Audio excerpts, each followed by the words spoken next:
Hello guys, welcome to our channel. मैं हूं अनिकेत अग्रवाल और आज हम बात करने वाले हैं आईएएस ऑफिसर्स की सैलरीज 8th पे कमीशन के बाद। तो वैसे तो हमने डिटेल में 8th पे कमीशन की सारी रिपोर्ट को डिस्कस किया था जो कि प्रेजेंट की जाएगी एंड जिस पे likely there is a chance कि उसको अप्रूवल मिल जाए। और फिटमेंट फैक्टर हमने डिस्कस किया था जो कि बेसिकली बताता है कि बेसिक पे कितना गुना इंक्रीज होगा। वो हमने देखा था कि 2.86 इज़ अ रेलिवेंट नंबर, क्योंकि 2.86 की इंक्रीज हम एक्सपेक्ट कर सकते हैं।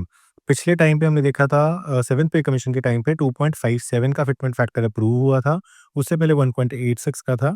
और अब जो एम्प्लॉइज़ की डिमांड है, वो 3 से 3.5 तक की है। तो एक एवरेजिंग करते हुए भी गवर्नमेंट जो है 2.86 पे इसको जो है फिट कर सकती है।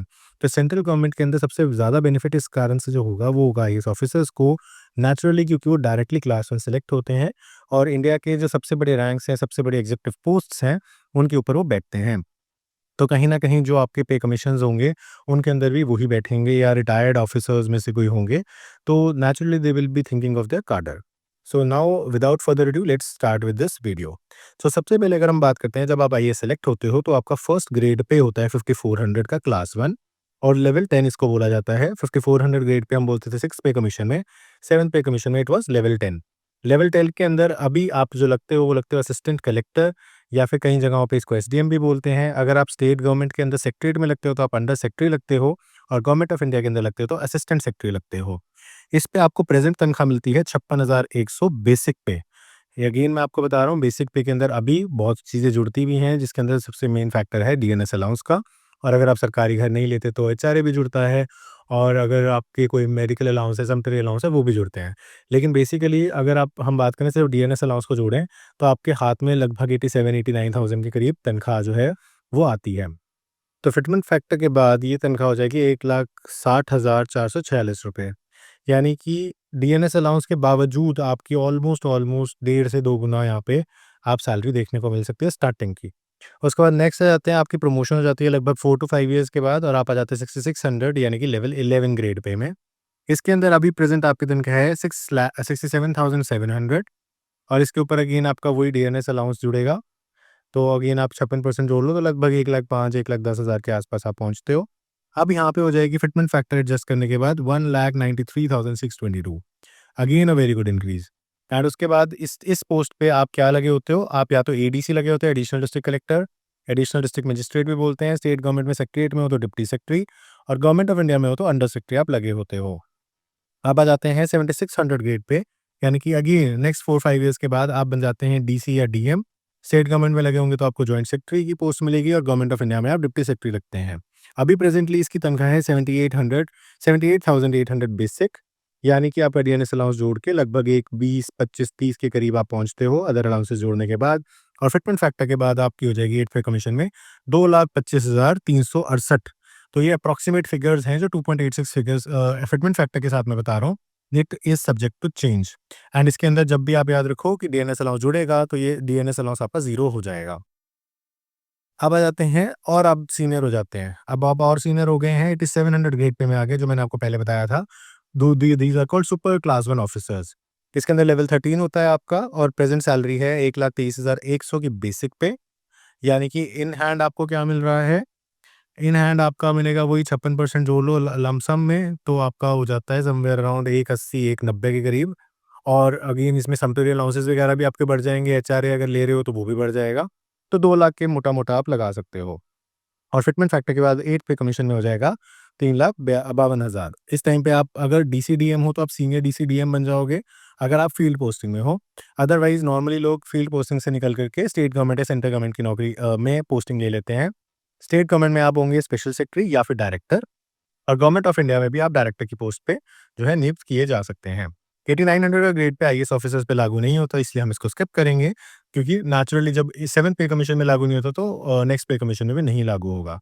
उसके बाद 16 साल की नौकरी के बाद आप बन जाते हैं डिविजनल कमिश्नर, ठीक है? और ये होता है लेवल 14, 10,000 का ग्रेड पे। प्रेजेंट सैलरी इसकी है 1,44,200 बेसिक पे। तो 1,44,200 अगेन मतलब हो गया लगभग आपकी 2.5 लाख के करीब इस वक़्त ग्रॉस सैलरी होनी चाहिए। और इसके अंदर जब आपका 8th पे कमीशन आ जाएगा तो ये हो जाएगी 4,12,000।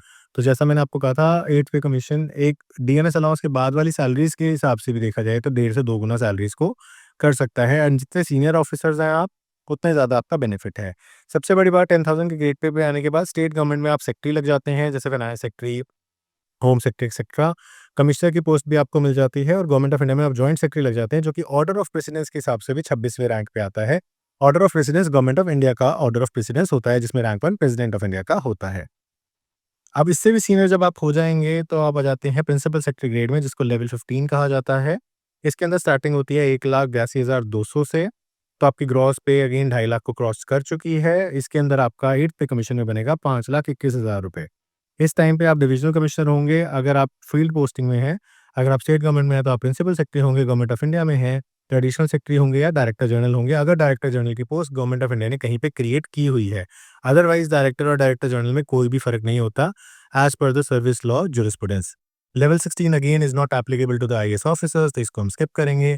उसके बाद आ जाता है आपका लेवल 17, जिसको कि चीफ सेक्रेटरी ग्रेड कहा जाता है।